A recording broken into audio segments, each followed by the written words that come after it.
I'm going to bring you through some of the tools and parts and other things that I bring on road trips just to make sure that I'm prepared for any situation that comes up. This is basically like a mini toolbox. Basically, all the tools I have dumbed down into a small, manageable package that doesn't take up too much space in my vehicle. So this is the main stuff, and then I also have other, fluids like engine oil, power steering fluid, brake fluid, brake clean, like WD-40. I just have like some of the basics, depending on like what size road trip. Obviously, the bigger the road trip, the more, say, like if you're going camping, going on a cross-country road trip, the more, big it is, obviously, the more stuff you probably want to prepare and pack for. But these are just some of the basics. And then the other thing that I don't have here that I'll just describe quick is just wear parts. So the main one that I bring, the main wear part that I bring as a spare is like a serpentine belt for my vehicle, and then obviously spare tire. But depending on your vehicle, it could be a little bit different, so just make sure for yours you have the right spare parts. But I'll go through this right now.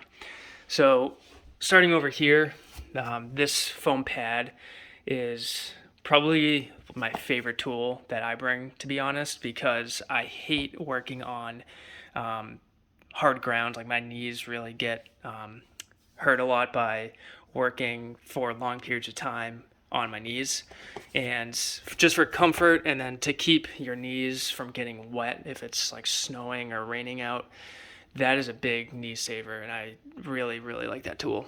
I just bring a flashlight, obviously for dark, for changing wheels in case, say, your tire goes out. This is the size of my lug nuts, so I can quickly change out the tire instead of using the factory lug nut tool, which takes forever. And if you're on the side of a highway with cars going by you at 80 miles an hour, you don't want to spend too much time there. So this is an awesome tool to have an impact on. So I'll bring you through this first. Actually, I'm gonna dig out everything. Couple of basics is just duct tape and zip ties, which help obviously in a lot of situations. And then I'll start here. These are my 1/4-inch set packages, so it includes metric and inch. And then, let's see, bring you through my 3/8 set, just 2 different lengths, just in case, depending on the job.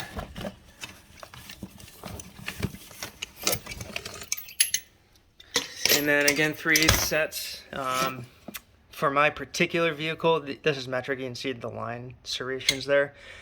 I bring, this set, shorties, and then I bring, for inch, I bring shorties and long sockets. I barely use this, so I might get rid of this, but actually most of the stuff on my vehicle is metric, so I should get a metric long socket set, but I guess always things to improve. Let's see. This voltmeter I bring just in case you have electrical problems or testing a dead battery or something. This is my engine code scanner, which is awesome. It's Bluetooth. Really helpful in case something pops up. Let's see. Finishing off this side of scissors, flathead screwdriver. It's another flathead screwdriver, which I don't really need in here. I do have a normal Phillips somewhere. This is a smaller flathead, just in case on the job. I have some different chisels down in here, different sizes, just in case you need to bang something out. Marker. This is wire brush, which is good for, like, for example, for like electrical grounds and stuff. That's been really helpful. And just, I guess, a bunch of random other stuff. Got some universal wrenches, have that big one, and then I have another small one right here. Locking pliers, basic hammer, and then I have different sets of pliers, a needle nose, and then this bigger one here, and then a bigger adjustable set of pliers. And then I have this like cutting tool, tin snips. I can actually get rid of this. I should get rid of it right now. These are messed up. Needle nose. This is another just pliers. I don't really need this one because the other one's sufficient. Tape measure, obviously, and just a headlamp. And then down here I have a whole bunch of wrenches. I have some of these ratcheting ones as well. So just some of the common sizes that my vehicle needs. You know, I usually, I think, range from like a 3/8 or 5/16 up to, I don't know, 3/4 in here, or maybe 7/8. And then for metric, you know, I think I go from like 8mm up to 17 or 18mm or something.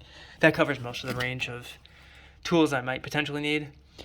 I honestly don't carry any 1/2-inch tools. I typically don't need them.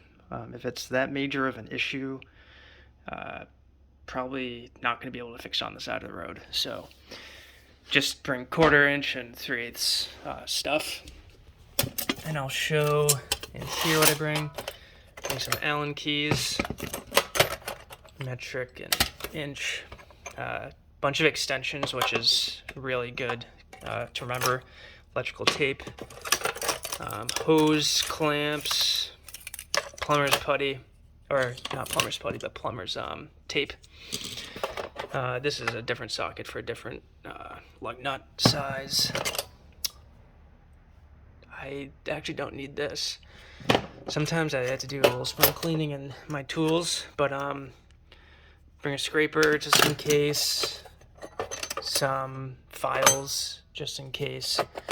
Most of this stuff in here I don't typically use, but I still carry it with me because it's pretty small of a package as it is. These are a bunch of like brake line tools. And what else? A knife. These are matches, the GM logo there. And just like mini screwdrivers. Just some more extensions. This actually a 1/2-inch one I don't really need in there. But yeah, like the universal extensions, for example. So this is a good one actually. This is a magnet that extends out, goes pretty large. I'll keep going. So that's good for reaching out, reaching to get stuff in hard to reach places. Obviously some string, some silicone. So basically what I do, just to give an overview, is I went to my my garage toolbox, which has everything, and then I take the main stuff that I use often, which you're using all this stuff pretty often, so I bring all that, and then some of like the critical items that I bring are like this big guy, this knee pad, and then obviously all the other stuff I showed. So hopefully this helps you if you're preparing for like a long road trip. I did this for our 2-month road trip going cross country, where we did like a lot of camping, a lot of boondocking. So it was like out in the middle of nowhere with no cell service, basically in places that you don't want to break down and have no one you can contact to help you out. So this really worked well. Luckily, we didn't have too much issue in terms of problems with the vehicle that we took that road trip, but you always want to be prepared just in case, even if you have a new vehicle. So yeah, let me know if you guys do anything similar to this, if I forgot something that I probably should have in here, or if you have any questions about what I bring in terms of tools, in terms of fluids, spare parts. So thanks.